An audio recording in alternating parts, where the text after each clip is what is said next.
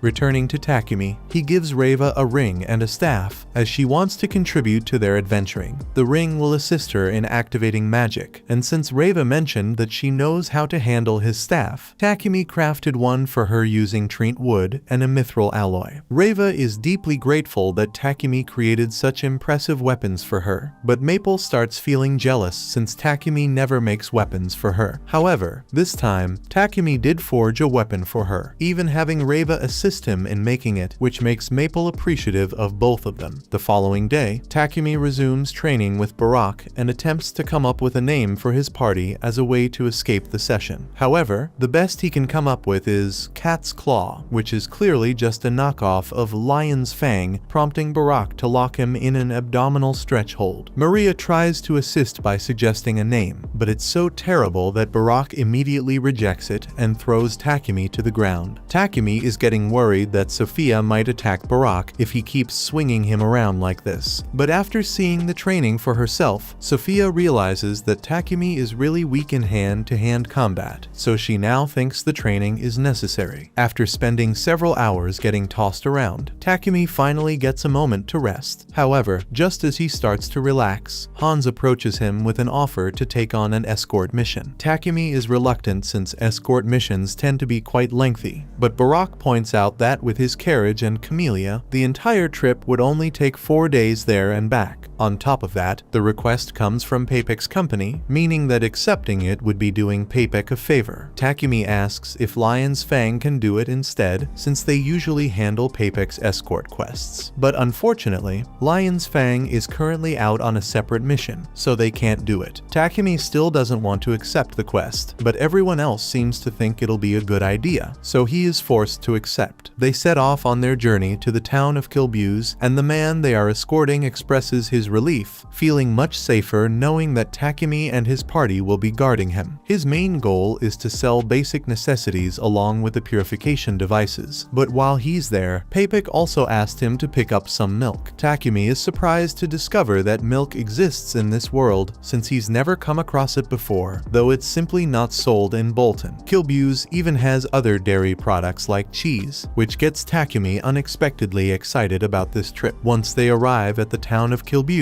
Takumi has everyone try cream stew for the first time. As they take their first bite, they all think it's really tasty and unique since they've never tasted anything like it before. However, Takumi thinks he could improve this recipe a little, so he says they should buy a lot of cheese and milk before they return home. Luckily, the markets in this town stay open at night, so Takumi can buy as much as he wants right now. That night, they go out to purchase the dairy products, and once they've finished shopping, they all sit down to try them together. Getting to enjoy milk and cheese again reminds Takumi of his past life in Japan, but he doesn't feel any longing for it. His life in this world is far more fulfilling than anything he ever experienced on Earth. Sophia notices that Takumi seems lost in thought, so she asks if something is wrong. He then asks her if she ever thinks about going back to her hometown. Sophia responds that she loves her current life too much to dwell on the past. Having spent 50 years trapped by the curse placed on her, she was finally able to start anew after forming a contract with Takumi. Now, the only thing that matters to her is moving forward alongside Takumi and the others. Everyone else agrees with Sophia's sentiment, and Takumi understands how they feel. Ever since coming to this world, it feels like he has been given wings to live his life as he pleases, and now that he thinks about it, those metaphorical wings are all thanks to Nolan. So, he has finally decided on a name for his party, the Wings of Nolan. After finishing the escort mission, Takumi and the others make their way back to Bolton. However, the moment he steps into his mansion, he senses that something is off. The entire room is filled with paralysis poison, and before he can fully grasp the situation, the girls have already been poisoned and taken captive by 2 masked men. One of the masked men moves in and tries to stab Takumi, but just before the blade can reach him, a web suddenly knocks the knife from his hand. Seizing the moment, Takumi swiftly counterattacks, taking down the first attacker. The second man then lunges at him, but Takumi easily flips him over and knocks him out of the way. With the threats now taken care of, Takumi turns to Maple and thanks her for the assist, acknowledging that she really saved him back there. He then casts Cure to eliminate the poison, allowing the girls to move again. Sophia immediately starts apologizing for failing to protect him, but Takumi Takumi reassures her that it wasn't her fault after all, only he and Maple possess paralysis resistance skills. Speaking of Maple, she asks Takumi what he wants to do with the remaining intruders she captured. She had spotted them sneaking around the house, took them down, and secured them in her webs. Judging by the situation, it's clear that this was a premeditated assassination attempt. Takumi sends Sophia to fetch Barak from the guild, and once he arrives, the captured assassins are taken away. However, Barak advises Takumi that he should report this to the Lord of Bolton, as it seems that Sidonia has finally tracked him down. Watch this next video on screen and subscribe to not miss next part.